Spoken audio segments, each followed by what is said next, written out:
तो चलते हैं प्राणायाम की ओर। प्राणायाम साइनसाइटिस के लिए रामबाण है, क्योंकि आपने साइनसाइटिस की जो समस्या है, साइनस की समस्या, जो आपने देखा कि हमारे चेहरे के चारों ओर होती है, और जब हम प्राणायाम करते हैं तो उसे हम डायरेक्टली प्रभावित कर सकते हैं। तो सबसे पहला प्राणायाम हम लेंगे नाड़ी शोधन प्राणायाम। नाड़ी शोधन प्राणायाम के लिए आपको अपने दाएं हाथ से, राइट हैंड से मुद्रा बनानी है। पहली दोनों उंगलियां आप अंगूठे की जड़ में इस तरह से लगा लीजिए, बाद की दोनों उंगलियां खड़ी, और इस हाथ को आप रख लीजिए आकाश मुद्रा में इस तरह से। अब यहाँ पर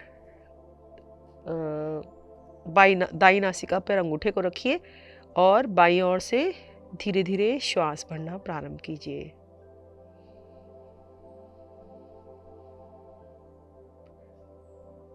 पाँच तक की गिनती में हम श्वास भरेंगे। 1 2 3 4 5। अब रुक जाइए, दोनों नासिका छिद्रों को बंद कर लीजिए। 10 तक की गिनती में हम अपने श्वास को होल्ड करेंगे। 1 2 3 4 5 6 7 8 9 10। अब अंगूठे का स्पर्श हटाइए दाईं नासिका छिद्र से और श्वास को 10 तक की ही संख्या में बाहर करना है आपको। 1 2 3 4 5 6 7 8 9 10। अब इसी ओर से आप श्वास भरिए 5 तक की गिनती में दोबारा, मतलब दाईं नासिका छिद्र से ही। 1 2 3 4 5। अब अंगूठे के स्पर्श से अपने दाएं नासिका छिद्र को, मतलब राइट नोस्ट्रिल को बंद कर लीजिए। दोनों नोस्ट्रिल बंद हैं, आपको अपनी ब्रेथ को होल्ड करना है। 1 2 3 4 5 6 7 8 9 10। अब लेफ्ट नोस्ट्रिल को बाईं ओर से अपनी उंगलियों का स्पर्श हटाएं, लेफ्ट नोस्ट्रिल को खोलें और 10 तक की गिनती में श्वास को बाहर करें। 1 2 3 4 5 6 7 8 9 10। ये नाड़ी शोधन प्राणायाम की एक आवृत्ति पूरी हुई। यदि आप 5 तक की गिनती में श्वास भरकर 10 तक की गिनती में नहीं रुक पा रहे हैं तो कोई समस्या की बात नहीं है। आप केवल 3 तक की गिनती में श्वास भरें और 6 तक की गिनती में रुकें, और फिर 6 तक की गिनती में श्वास को बाहर छोड़ें। अर्थात आपको जो अनुपात लेना है वो 1:2:2 लेना है। अर्थात जितने समय में आप श्वास भर रहे हैं उससे दुगने समय में आपको श्वास को भरना है, रोकना है, और उससे दुगने समय में ही आपको श्वास को बाहर करना है। नाड़ी शोधन प्राणायाम हमारी नाड़ियों को शुद्ध करता है, और जब हमारी नाड़ियाँ शुद्ध हो जाती हैं तो सशक्त हो जाती हैं। तो सशक्तिकरण में हमारे को इस तरह की समस्याएं, जैसे साइनसाइटिस की समस्या है, वह नहीं सताती है। तो नाड़ी शोधन प्राणायाम की एक आवृत्ति और लेते हैं। बाईं ओर से भरिए श्वास 5 तक की गिनती में। 1 2 3 4 5। अब 5 की गिनती के बाद लेफ्ट नोस्ट्रिल को बंद कर दीजिए, राइट नोस्ट्रिल पहले से ही बंद है। अब होल्ड करेंगे 10 सेकेंड्स तक। 1 2 3 4 5 6 7 8 9 10। अब राइट नोस्ट्रिल को खोल दीजिए, अंगूठे का स्पर्श हटा दीजिए। अब श्वास को बाहर कीजिए फिर से 10 सेकेंड तक। 1 2 3 4 5 6 7 8 9 10। जिस ओर से श्वास बाहर किया है उसी ओर से श्वास भरना है 5 तक की गिनती में। 1 2 3 4 5। अब अंगूठे के स्पर्श से अपने दाईं नासिका छिद्र अर्थात राइट नोस्ट्रिल को बंद कर दीजिए। दोनों नोस्ट्रिल बंद है, होल्ड करेंगे 10 सेकेंड्स। 1 2 3 4 5 6 7, 8, 9, 10। अब लेफ्ट नोस्ट्रिल को खोलिए और 10 तक की गिनती में श्वास को बाहर कीजिए। 1, 2, 3, 4, 5, 6, 7, 8, 9, 10। धीरे धीरे हाथ को नीचे कर शांत अवस्था में बैठे, गहरा सांस भरें और छोड़ें।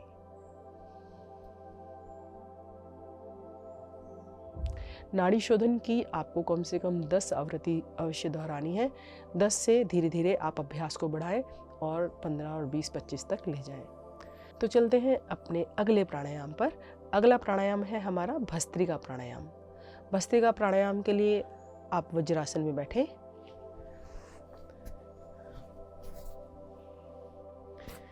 भस्त्रिका प्राणायाम करने से पहले आप किसी भी प्रकार का रुमाल या तौलिया अपने साथ रखें या टिश्यू पेपर ले आए। अब आपको क्या करना है, दोनों हाथों को यहाँ पर अपने कंधों के दाएं बाएं रखना है। ऊपर हाथ जाएंगे खुलते हुए और नीचे हाथ आएंगे, मुट्ठी बन जाएगी।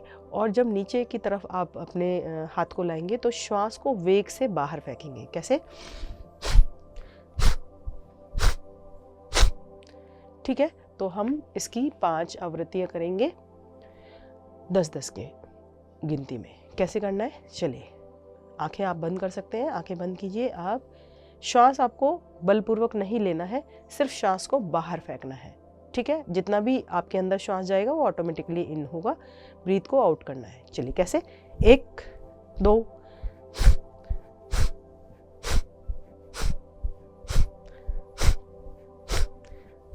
रिलैक्स। दोनों हाथ घुटनों पर रखिए, गहरा सांस भरिए और छोड़िए। यदि आपको साइनसाइटिस की समस्या हो रही होगी तो आपको 10 आवृत्ति में भी, मतलब 10 आवृत्ति लेनी भी आपको थोड़ी कठिन लगेंगी।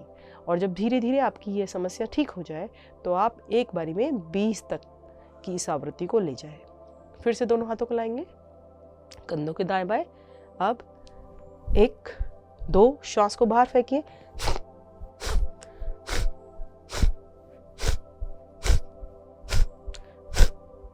रिलैक्स, गहरा सांस भरिए और छोड़िए।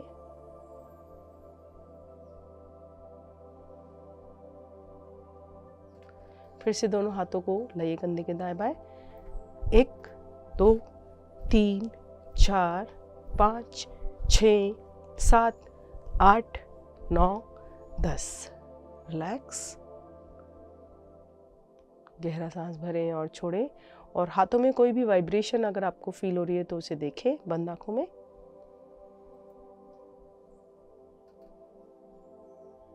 एक बार और, चलिए श्वास भरते हुए ऊपर,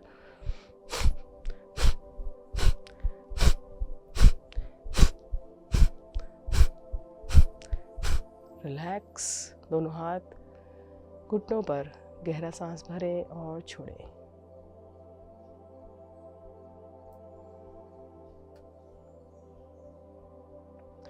तो भस्त्रिका प्राणायाम करने से आपके साइनसाइटिस की समस्या दूर हो जाएगी, क्योंकि जब तेज़ी से श्वास को आप बाहर फेंकेंगे तो श्वास नली में या नासिका में जितना भी श्लेष्म होगा वो बाहर आ जाएगा।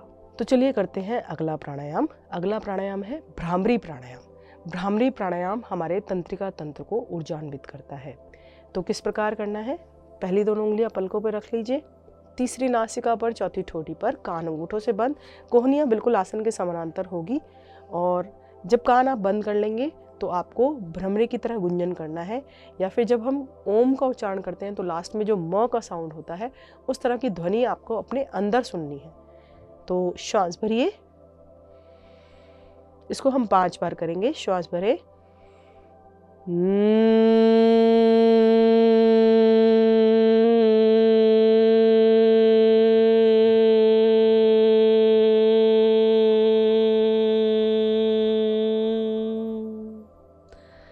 फिर से श्वास भरें,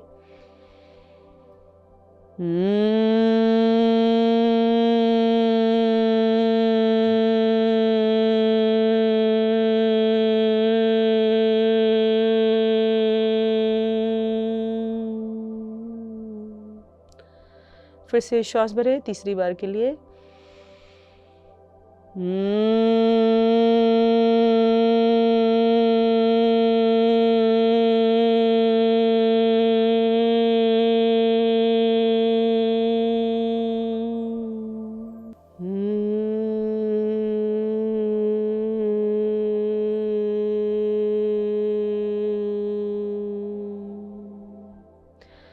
लेंगे अंतिम आवृत्ति, श्वास भरें।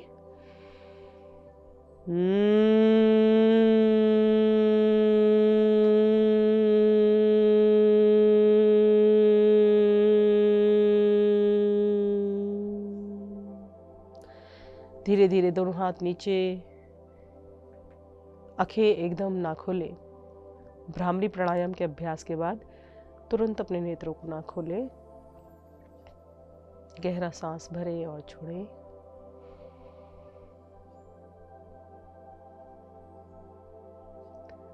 तो ये थे कुछ प्राणायाम जो आपको साइनसाइटिस से निजात दिला सकते हैं। चलते हैं साइनसाइटिस की और जानकारी के पर। अब जब हमने सूक्ष्म अभ्यास, आसन और प्राणायाम का अभ्यास कर लिया है, तो इसके अलावा हम प्राकृतिक चिकित्सा में जलनेति का अभ्यास भी अवश्य करें। इसके बाद आते हैं बंद। बंद अर्थात ऊर्जा ताले। बंद में आपको क्या करना है? जालंधर बंद लगाना है। जालंधर बंद कहाँ लगता है? आपके गले में लगता है। कैसे करना है आपको श्वास बाहर निकालिए और गले की मांसपेशियों को संकुचित कर लीजिए और रुक जाइए। आप अपनी क्षमता के अनुसार जालंधर बंद का उपयोग करेंगे। जितनी देर आप रुक सकते हैं उतनी देर रुकेंगे।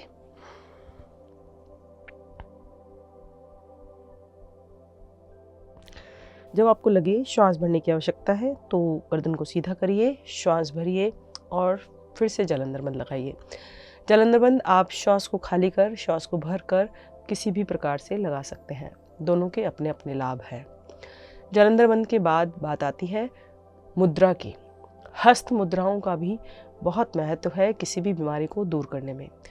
तो मुद्रा हम दो प्रकार की मुद्रा साइनसाइटिस के लिए कर सकते हैं। पहली हमें ज्ञान मुद्रा। ज्ञान मुद्रा इस तरह से इंडेक्स फिंगर और थंब को इस तरह से आगे से टिप्स को टच करना है और तीनों उंगलियां सीधी, और अपने घुटने पर हथेली का पृष्ठभाग रखेंगे इस तरह से, और तीनों उंगलियां पृथ्वी की तरफ इंगित करती हुई, कोहनियाँ हमारे शरीर से सटी हुई, गर्दन और कमर सीधी और नेत्रों को कोमलता से बंद कर लें। ये होती है ज्ञान मुद्रा। ज्ञान मुद्रा जब आप लगाते हैं तो आपके जो मस्तिष्क है वह सबल हो जाता है। आपका मस्तिष्क सबल होता है और आपकी विचारों में स्पष्टता आती है। तो गहरा श्वास भरें और छोड़ें।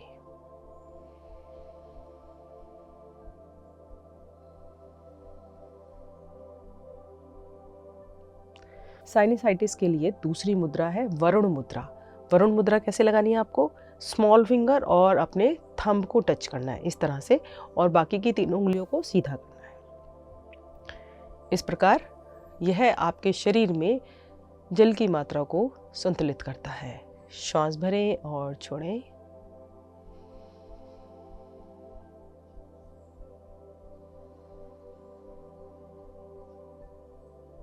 फिर से गहरा सांस भरें और छोड़ें।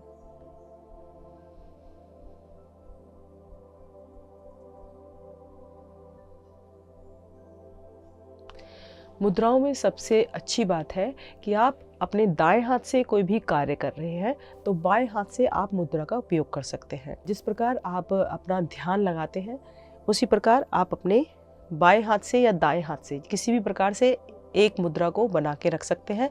5 से 10 मिनट आप इस मुद्रा को बनाएं। बस आप किसी प्रकार का भोग करते हुए, भोजन करते हुए मुद्रा का उपयोग ना करें, या फिर भोजन करने के तुरंत बाद भी किसी भी प्रकार की हस्त मुद्रा का उपयोग ना करें। अन्यथा आप जब दोनों प्रकार की मुद्राओं का उपयोग करेंगे तो आपको साइनसाइटिस में ज़रूर लाभ होगा। तो चलते हैं अपने आज के घरेलू नुस्खे पर। आज का हमारा घरेलू नुस्खा है अदरक, काली मिर्च, तुलसी, दालचीनी। इन तीनों को उबाल लीजिए पानी में और अच्छे से छान कर वो गरम गरम काढ़ा पीजिए। अगर आपको ज़्यादा गरम सूट नहीं करता है तो उसको थोड़ा ठंडा करके ले सकते हैं, लेकिन गरम आपको फ़ायदा देगा। तो घरेलू नुस्खे को ज़रूर अपनाइए। बहुत ही घरेलू चीज़ें हैं जो आपको अपने घर में भी आसानी से उपलब्ध हो जाएंगी। इसके अलावा साइनसाइटिस के लिए कुछ बातों को आपका विशेष तौर से ध्यान रखना है कि आप अपनी नींद का नियमित पैटर्न बनाइए। कई बार होता है कि हम भोजन भी बहुत ही अच्छा ले रहे हैं, नियमित रूप से हम फल सब्जी सलाद सब खा रहे हैं, लेकिन हम नींद अच्छे तरीके से नहीं ले रहे हैं। या फिर कभी हम दिन में ज़्यादा सो रहे हैं, रात को ज़्यादा काम कर रहे हैं, और कभी हम रात को ज़्यादा सो रहे हैं, दिन में ज़्यादा काम कर रहे हैं। तो इस तरह का पैटर्न बनाइए कि आप उसी समय में अपनी नींद लें। इसके बाद जब आप जैसे अब मौसम बदल रहा है, मौसम बदलने में यह जो रोग है वो सबसे ज़्यादा सताता है। क्यों? क्योंकि कभी आपको गर्मी लगती है और कभी आपको सर्दी लगती है। माना कि आप घर में एसी चलाकर बैठे हैं और बाहर जो तेज़ धूप है उसमें तुरंत उठ के चले गए, तब आपको इस प्रकार की समस्याएं होने का अधिक खतरा रहता है। तो आप कोशिश कीजिए कि आपको यदि बाहर जाना है तो उससे पहले ही आप एसी वाले रूम से निकलकर अपने शरीर को थोड़ा सामान्य तापमान में लाएं, अर्थात अधिक गर्म ठंडे का उपयोग ना करें। यदि आपने आइसक्रीम खाई और उसके बाद आपने गर्म कॉफ़ी पी ली तो भी आपको यह समस्या हो सकती है। गर्म ठंडे से शरीर का जो गर्म और ठंडे वाला संतुलन है वो नहीं बन पाता और यह इस प्रकार के विकार उत्पन्न हो जाते हैं आपके शरीर के अंदर। रात को सोने से पहले आप अपनी नाक में 2 बूंद बादाम का तेल ज़रूर डालें और बादाम के तेल से अपने माथे पर और नाक के आसपास मालिश करें, जिससे आपको बहुत लाभ होगा। तो इसी तरह की कुछ चीज़ों को अगर आप अपनाएंगे तो इस रोग से अवश्य निजात पाएंगे। तो चलते हैं अपने आज के सुविचार पर। आपकी हंसी आपकी सबसे बड़ी संपत्ति है, इसे संजो कर रखिए। योग करिए और प्रसन्न रहिए। नमस्कार, मिलते हैं अगली श्रृंखला में।